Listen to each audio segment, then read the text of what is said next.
सखींनो, आज आपण करणार आहोत मेथी वटाणा भाजी। ही भाजी खूपच चविष्ट लागते।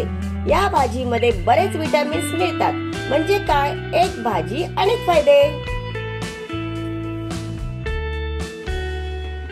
जय सद्गुरू। चला सखींनो, आज आपण करूया मेथी वटाणा भाजी। कांदा, वटाणा, जिरे, लसूण, हिरव्या मिरच्या, थोडीशी साखर, हिंग, टोमॅटो, मीठ।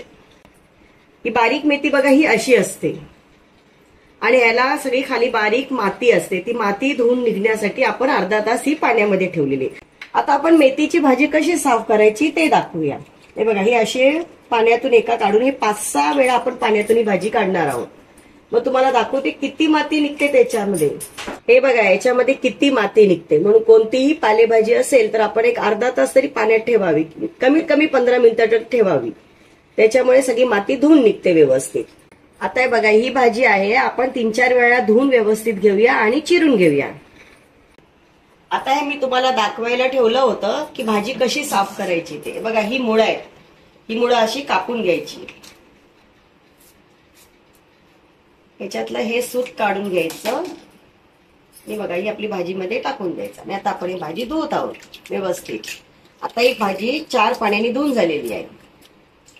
आता आपण याला चिरून घेऊया। याचे छोटे छोटे बारीक असं कापून घेऊया भाजी। त्याच्यामध्ये 2 ते 3 चमचे तेल टाकूया।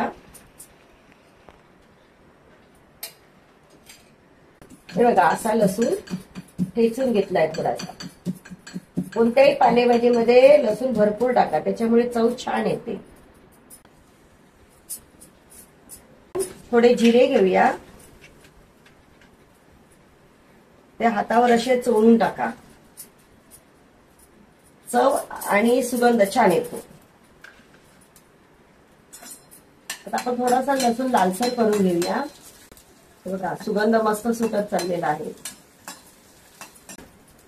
या हिरव्या मिरच्या या नेहमी आहे ना उभ्या अशा कापायच्या। का तर त्याच्यामुळे कसं, आपण पालेभाजी कशा हिरव्या असतात आणि मिरच्या जर बारीक कापून टाकल्या तर आपल्याला कळणार नाही, मग ते आपल्या दाताखाली येतात आणि आपल्याला तिखटपणा जाणवतो। म्हणून आपण नेहमी हिरव्या मिरच्या नेहमी मोठ्या कापाव्यात, नाही तर उभ्या कापाव्यात आणि त्या भाजीमध्ये टाकाव्यात। हे बघा, आता आपला लसूण मस्तपैकी लालसर छान झालेला आहे। आता आपण त्याच्यामध्ये थोडे मिरच्या टाकूया। तुम्हाला जितकं तिखट लागतं त्याप्रमाणे।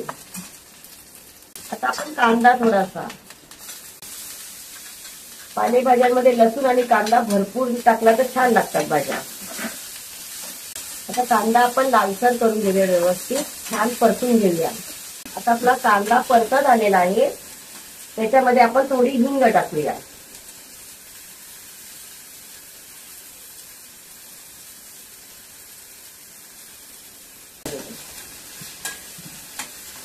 आता आपण टोमॅटो टाकूया त्याच्यामध्ये।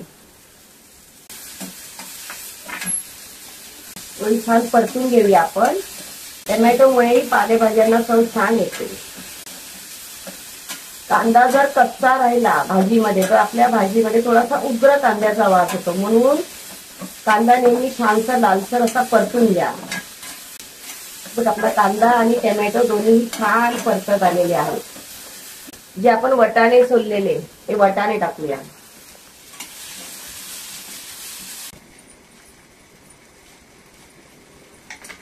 आता आपण चिरलेली भाजी टाकूया याच्यामध्ये।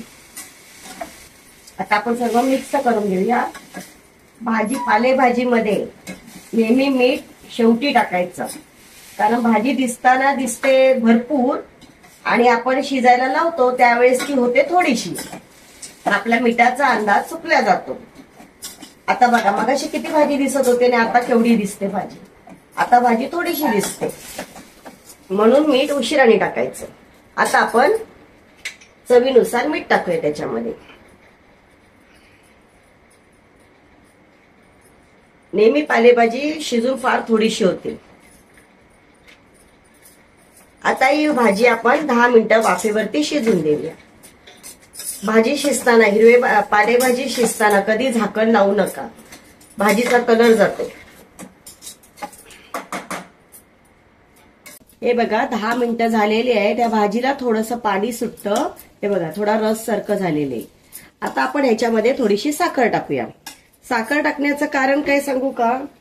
कारण की ही भाजी कडू, तिखट आणि तुरट असते. हे 3 चव असतात त्याच्यामध्ये. मग साखर टाकल्याने थोडासा गोडवा येतो आणि भाजी एकदम टेस्टी बनते.